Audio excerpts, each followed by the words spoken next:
Oui,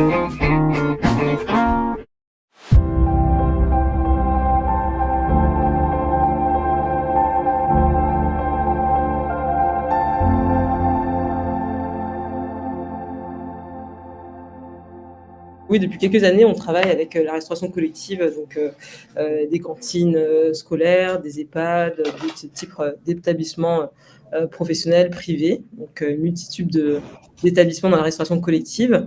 Et donc moi, je suis là pour vous présenter la solution. Je suis accompagnée de mon collègue Ziad, qui lui est directement en relation avec les établissements, donc qui est vraiment sur la partie opérationnelle, qui pourra répondre à vos questions encore plus spécifiques si besoin, et avec qui vous allez pouvoir échanger si ça vous inspire, ça vous intéresse sur le long terme.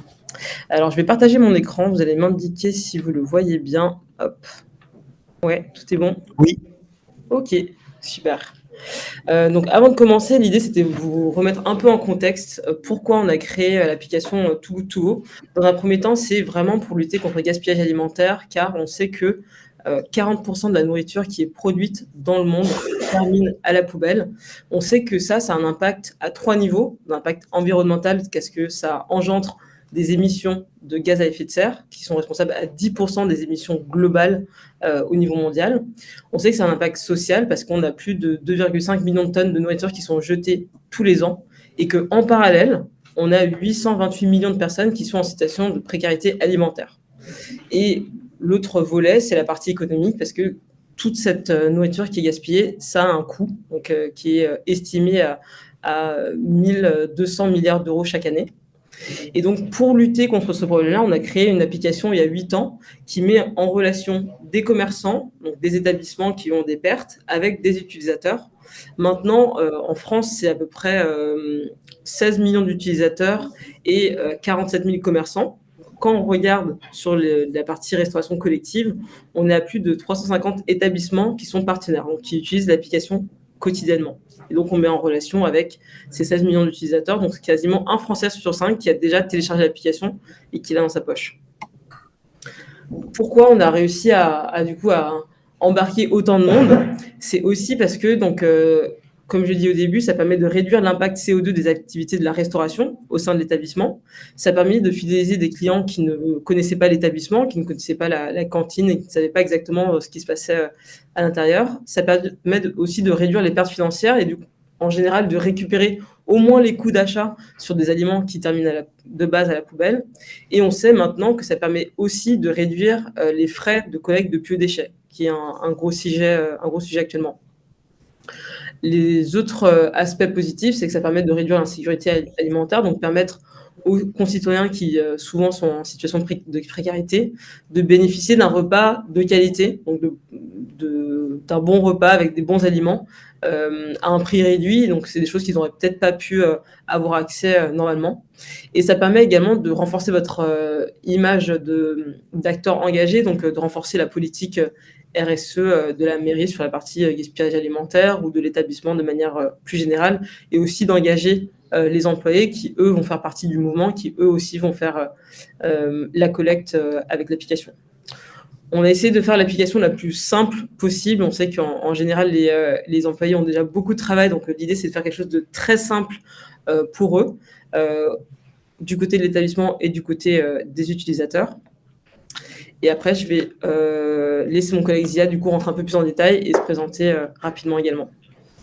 Bonjour à tous. Du coup, comme Audrey l'a dit, moi c'est Ziad. Je m'occupe plutôt de la partie opérationnelle. J'accompagne la restauration collective, qu'elle soit privée ou publique, pour la mise en place des paniers. Je vous accompagnerai dans le choix les plus judicieux pour cette mise en place et sur la formation de l'application, même si initialement elle est hyper simple, vous le verrez. Il n'y aura pas trop de soucis à se faire.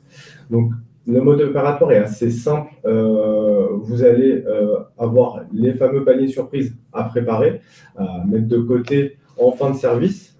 Donc, il faudra juste identifier les invendus et les mettre dans des boîtes, tout simplement. Ajuster la quantité de paniers surprises que vous allez devoir mettre en ligne. Vous le verrez plus en détail, mais c'est un bouton plus et un bouton moins pour ajuster votre quantité. Et ensuite, vous allez avoir un utilisateur, monsieur et madame tout le monde, qui viendra à votre rencontre muni d'un reçu pour venir récupérer ce fameux panier surprise. L'avantage du panier surprise, c'est que il n'y a pas de référencement de produit. Les utilisateurs ne savent jamais à l'avance ce qu'ils viennent récupérer. On leur donne juste des grandes indications. Donc voilà un petit aperçu du côté utilisateur pour ceux qui n'ont jamais vu l'application. Donc l'utilisateur se balade sur l'application pour trouver dans son secteur les établissements sur lesquels il souhaite sauver un panier. Ensuite, il réserve le panier. Il a des indications un petit peu spécifiques, les horaires, si c'est plutôt un panier repas, et s'il y a des particularités pour la collecte. Et ensuite, il a juste à se présenter à l'heure indiquée. Donc, c'est toujours des créneaux horaires très précis. Ils ne viennent pas se présenter sur n'importe quel créneau. Donc, voilà quelques petits exemples de paniers repas pour que vous ayez une idée. Donc, sur le panier repas, un plat garni plus un périphérique, c'est des paniers qu'on retrouvera un petit peu plus directement dans les établissements scolaires. Ça, c'est les images qu'on voit. De l'autre côté, le panier familial, c'est beaucoup plus des plats, des paniers surprises qu'on retrouvera en cuisine centrale, avec des plus gros volumes pour éviter de redispatcher, surtout quand c'est des produits qui sont en barquette, 6 personnes, 8 personnes, etc. Donc, à savoir qu'on sait s'adapter à toutes vos problématiques. Donc là, c'est c'est 2 cas selon les sites, pour avoir un petit aperçu de ce qu'on sait faire. Donc, à savoir qu'on rentrera dans le détail avec chaque établissement pour bien comprendre quels sont vos besoins, vos contraintes. Souvent, les contraintes sont aussi l'accès aux visiteurs, de savoir est-ce qu'il y a une porte qui donne directement sur l'extérieur, ce genre de petits détails, pour vraiment s'adapter à vos besoins. Non, on revient en arrière.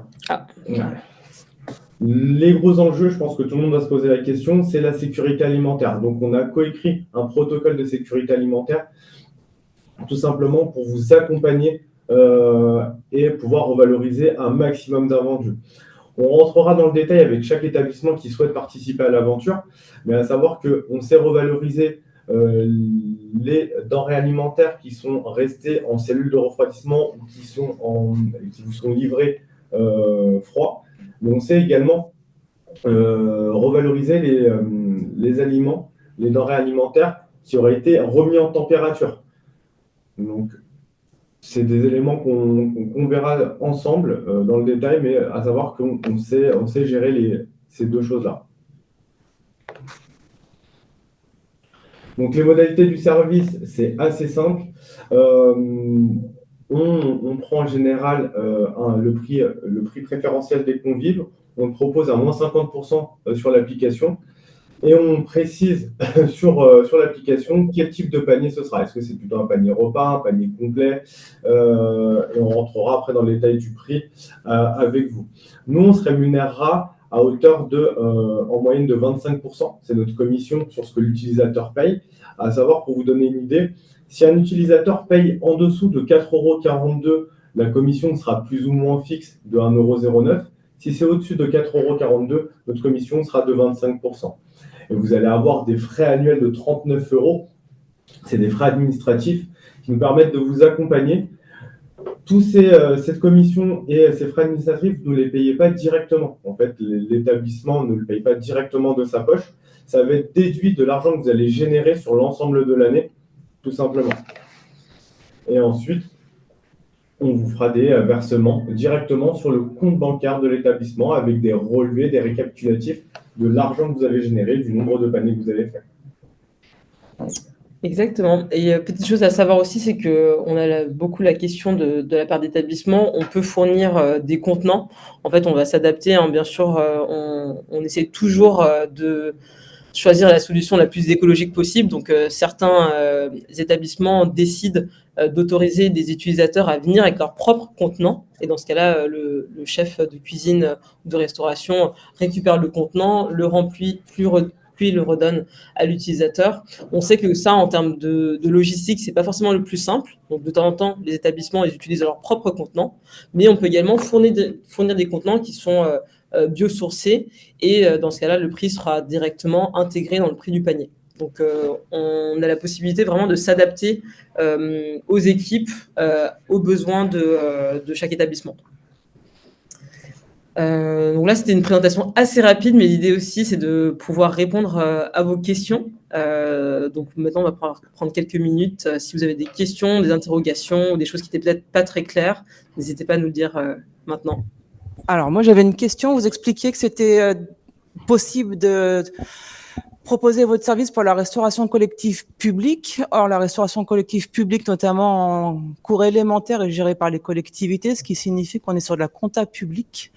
Et je voulais savoir comment est-ce que vous vous organisez, puisqu'une collectivité n'a pas de compte bancaire, donc on ne peut pas faire un virement bancaire quand on achète un produit.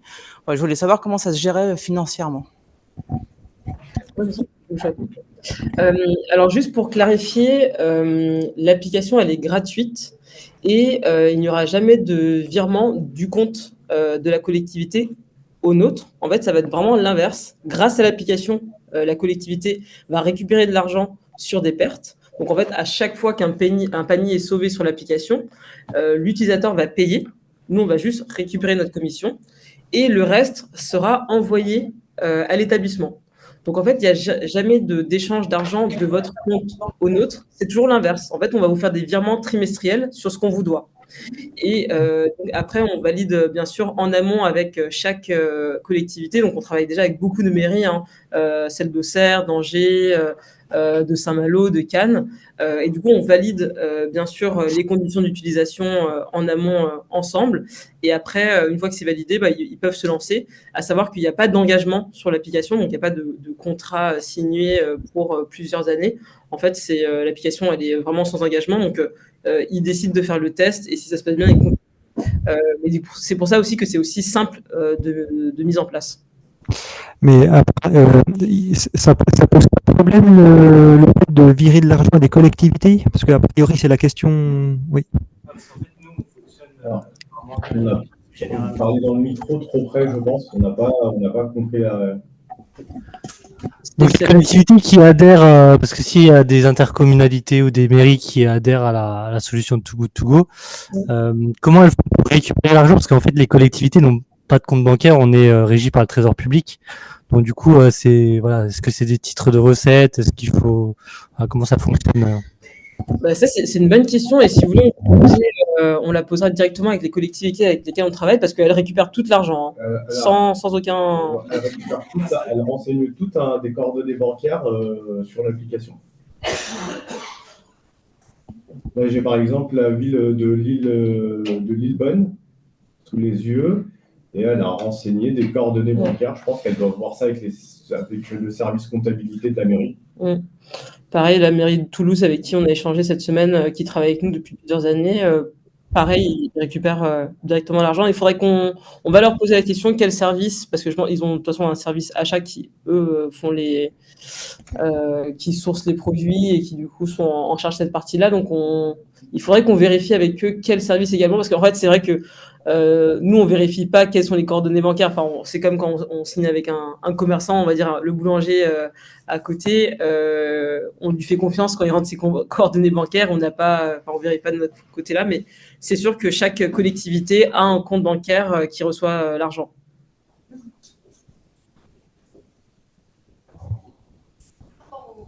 Mais ce qu'on peut faire, c'est on va poser la question et du coup, quand on vous enverra la présentation, on aura une réponse à vous donner directement. Oui, bonjour.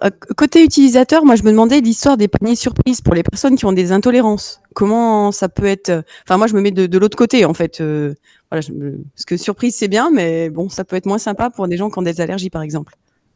Oui, tout à fait. En fait, ça, il y a deux manières de faire. Soit la collectivité et les commerçants, ils ont la possibilité de noter les allergènes possibles, mais du coup, ça va pas être par panier surprise, ça va être, par exemple, dans le mois. Donc, ils peuvent dire, voici les recettes qu'on a ce mois-ci et indiquer les allergènes possibles. Et sinon, en fait, l'utilisateur doit et peut demander lors de la collecte du panier quels sont les allergènes présents. Donc ça, c'est vraiment dans la partie lors de la collecte. C'est à ce moment-là que l'utilisateur peut poser la question. Mais effectivement, ça reste un panier surprise. Ça reste un panier surprise et donc il n'a pas la possibilité, avant l'achat, de savoir quels sont les produits indiqués dedans.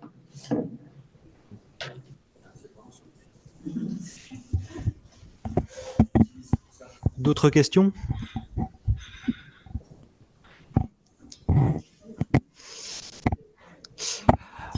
Donc, a priori, c'est quand même assez individualisé au niveau de l'accompagnement. Ça dépend de chaque établissement. Oui, tout à fait. En fait, on va créer le compte et le personnaliser en fonction des équipes, des horaires de collecte, des types de produits, de la taille des paniers. Donc, en fait, lors de la création du compte, on va former les équipes et en même temps, on va personnaliser le compte pour que ça soit vraiment adapté à chaque établissement. J'observais un petit peu la réaction de la salle quand vous parliez de la sécurité alimentaire, parce que voilà, je ne sais pas si vous pouvez peut-être en développer un petit peu plus, parce que je pense que ça suscite quand même certaines interrogations. Voilà, notamment, est-ce que les repas sont vendus immédiatement? Est-ce qu'il y a un délai entre le moment où ils sont... enfin voilà, surtout par rapport voilà, au moment où ils sont servis, à partir de quel moment on peut les revendre? Voilà, je ne sais pas si vous pouvez développer un petit peu ce point. Oui, bien sûr. Au niveau de la partie sécurité alimentaire, on va avoir deux grands points. C'est de savoir, lors de l'échange avec l'établissement, c'est de savoir dans quelle configuration on se situe. Est-ce que les repas sont déjà cuisinés sur place? Est-ce que est-ce qu'ils sont livrés? Est-ce que c'est en liaison chaude, liaison froide? Est-ce que c'est maintenu en température? Est-ce que c'est passé en cellule de refroidissement après l'heure du repas? Donc, en fonction de tous ces renseignements, en fait, on va pouvoir adapter la proposition. Donc, à savoir que quand il y a deux chauffes, les produits doivent être proposés immédiatement après la fin du service. Donc, il y a un maintien de température des produits dans les cuves. Et la remise en main propre se fait immédiatement après la fin du service. On a un délai de 30 minutes de préparation, plus un délai de 30 minutes de remise en main propre. Donc ça nous fait un délai d'1 heure maximum après le service pour tous les produits qui ont été maintenus en température avec déjà 2 chauffes. Ensuite, pour tout ce qui est vérification de la sécurité alimentaire, on va se baser sur les plats témoins qui existent, les prises de température des plats, comme ce que vous faites habituellement au sein des établissements. Il n'y a pas plus de choses qu'on va mettre en place que ce qui se fait déjà au sein des établissements. Et ensuite, la remise en main propre, ces paniers-là auront une spécificité. On précise à nos utilisateurs que ce type de panier sont des paniers à consommation immédiate. Donc, après la récupération en main propre, c'est des paniers à consommer immédiatement. Pour tous les paniers qui pourront être passés en cellule de refroidissement. Là, l'avantage, c'est qu'on a un petit peu plus de temps. Et là, c'est plutôt la DLC des plats qui fera office de gage, qui nous permettront de savoir est-ce que c'est des plats à J+1, J+2, J+3, pour savoir à quel moment, jusqu'à quand on peut les remettre à nos utilisateurs. Et donc, ces plats-là, l'avantage, c'est que, étant donné qu'ils sont en cellule de refroidissement, c'est qu'il peut être réchauffé à la maison, à partir du moment où il n'y a eu qu'une seule chauffe, initialement. Et après, pour tout ce qui est remise en main propre à nos utilisateurs, il faudra juste préciser sur le point de collecte la dénomination des produits. Donc, ce n'est pas quelque chose qui doit être fait sur chaque panier, mais c'est plutôt un affichage qui sera présenté sur le point de collecte avec écrit dans les paniers bœuf bourguignon ou salade de carottes. Donc, sur ce tableau d'affichage, on mettra juste la dénomination de ce qui est récupéré dans les paniers surprises. Parce qu'en fait, par rapport à ça, la responsabilité en fait de l'établissement, c'est juste que les allergènes soient accessibles aux consommateurs au moment de la collecte. Et donc c'est pour ça que par exemple, s'il y a un encart qui explique les plats du jour ou les plats de la semaine, ils peuvent être indiqués à ce moment-là. Et du coup, tant que c'est visible pour l'utilisateur à ce moment-là, donc c'est OK. Après, tout ce qui est responsabilité, à partir du moment où il y a un problème avec la collecte ou si un utilisateur a une plainte je sais pas, quelques heures après ou quelques jours après, tout ça va venir directement être géré par nos équipes. Donc ça va être vraiment à nos équipes de gérer s'il y a un litige avec un utilisateur, si par exemple il se plaint de l'heure de collecte ou s'il n'est pas content de ce qu'il a reçu dans le panier, ça va être via notre service. Donc on a nos équipes en interne qui sont directement là pour gérer cette partie-là, qui vont directement gérer avec l'utilisateur. Donc encore une fois, on essaie de décharger un maximum les équipes et ça fait partie du service global de l'application.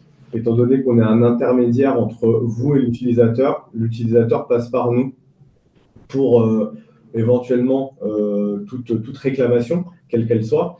Et au besoin, nous, on ira se renseigner auprès de vos équipes pour avoir un petit peu plus d'informations, pour savoir ce qui s'est potentiellement passé, pour clarifier la situation le plus vite possible. À savoir qu'à ce jour, et je croise les doigts, à ce jour, on n'a jamais eu de problème en restauration collective. C'est le secteur qui est le plus publicité par nos utilisateurs. Aujourd'hui, à savoir qu'un utilisateur va récupérer un plat qui va être très peu cher et qui va être équilibré. À ce jour, c'est le secteur où il y a le plus d'utilisateurs et les meilleurs retours utilisateurs en termes d'expérience.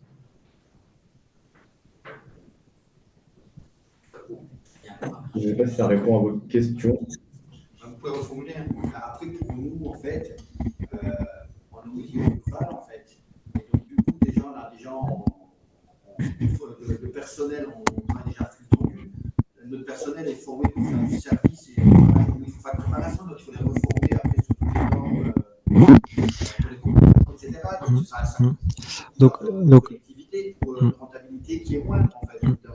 Donc là, a priori, la question que j'ai, c'est par rapport à la liaison froide, c'est ça, il n'y a pas trop de personnel de cuisine qui sont habilités ou qui ont du temps pour reconditionner.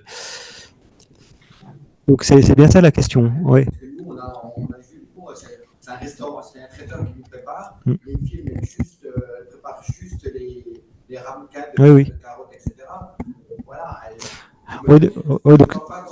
On n'a pas forcément la place, on n'a pas forcément les locaux, parce qu'entre les locaux de préparation et puis d'emballage, c'est différent, les normes d'hygiène sont différentes. Donc du coup, ça a des coûts, je pense, importants pour une petite collectivité comme nous. Je ne vois pas comment on peut mettre ça en place, surtout à l'antenne vertière ou des nulle part. Et puis après, il y a aussi le coût, qui distribue. Parce que moi, mon personnel de cuisine, à 19h, elles sont chez elles. Ou elles font du ménage dans une autre école. Oui, là, la question qui est soulevée, c'est par rapport donc, aux sites qui sont des restaurants satellites et qui sont livrés en liaison froide, le temps passé pour le personnel pour conditionner les plats.